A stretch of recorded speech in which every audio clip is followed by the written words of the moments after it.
Anda penjual yang hebat, punya fokus luar biasa kuat terhadap target sehingga penjualan Anda selalu terlampaui?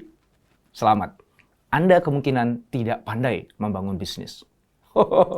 Jangan emosi dulu ya. Tonton dulu videonya sampai tuntas. Setelah itu, saya ingin tahu apa pendapat Anda.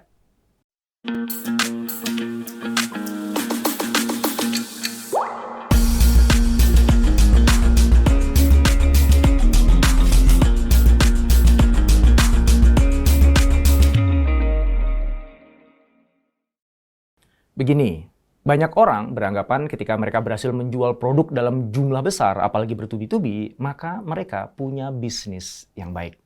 Itu anggapan yang salah.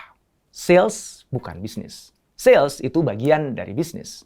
Seorang pebisnis fokus membangun mesin uang yang terus bertumbuh semakin besar secara berkesinambungan, bahkan jika perlu tanpa kehadiran dirinya. Nah, untuk mencapai itu, dia memerlukan seorang penjual yang hebat.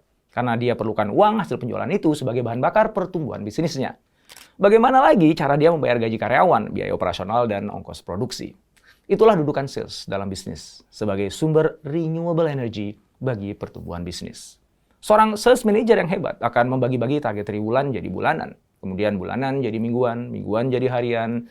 Dia mendorong tim salesnya untuk fokus pada apa yang harus dicapai pada hari itu. Berapa banyak telepon, berapa banyak presentasi, proposal yang harus dilakukan di hari itu. Kebanggaan timnya dibangun atas dasar siapa yang dapat komisi dan bonus paling banyak di bulan itu. Hal itu kemudian diulangi lagi keesokan harinya selama bertahun-tahun. Nah, sementara seorang pebisnis yang hebat melihat jauh ke depan, mencari peluang di masa yang akan datang. Dia sibuk berinvestasi, mengeluarkan banyak uang hari ini yang ia tahu tidak akan bisa ia nikmati hasilnya dalam waktu dekat.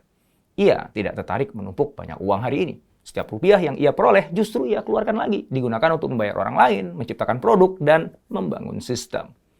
Dari uraian di atas, terlihat jelas perbedaan di antara keduanya ya. Sales adalah pertandingan sprint, sementara bisnis adalah maraton. Sales fokus pada pencapaian jangka pendek, sementara bisnis fokus pada pencapaian jangka panjang. Dan ini yang jadi alasan kenapa seorang sales yang hebat belum tentu bisa jadi pebisnis yang hebat. Bahkan ketika si jago sales memutuskan untuk membangun sebuah bisnis, peluangnya adalah dalam jangka panjang, si jago sales tidak akan sebesar dan sekuat bisnisnya si jago bisnis. Kenapa begitu? Karena kebiasaan fokus jangka pendek si jago sales itu yang akan membatasi bisnisnya. Banyak perusahaan-perusahaan besar yang lambat pertumbuhannya, atau berhenti bertumbuh, atau bahkan mati saat krisis, karena fokusnya terlalu pada kepentingan jangka pendek. Mereka berlomba-lomba menciptakan profit sebanyak mungkin dan secepat mungkin. Mereka mengejar dividen besar tiap tahunnya untuk memuaskan para pemegang saham. Nah, untuk memenuhi target jangka pendek itu, maka sang CEO memainkan ilmu saktinya dalam menjual.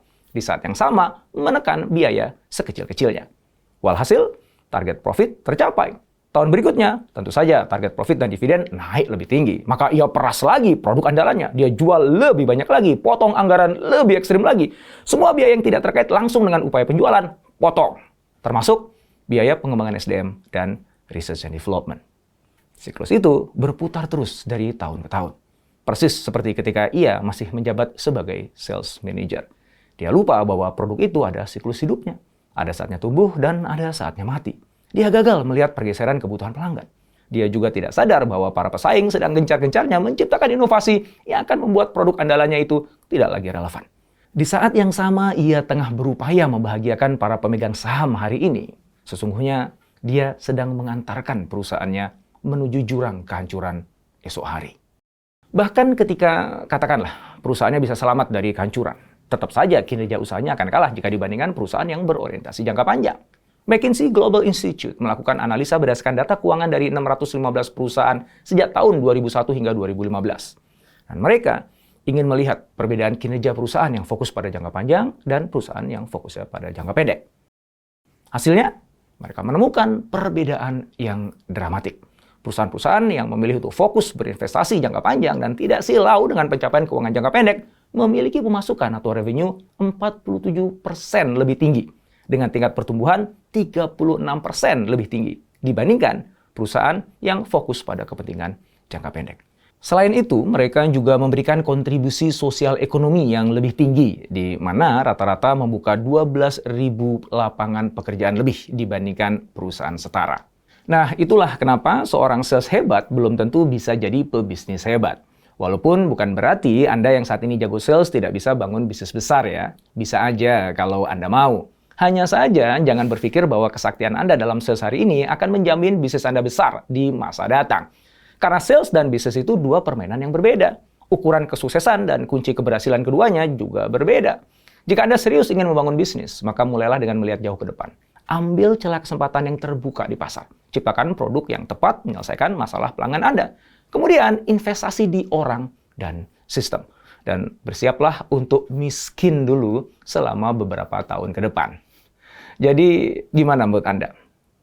Mau jadi pebisnis atau tetap terus menjadi jagoan sales? Silakan tulis jawabannya di kolom komen di bawah.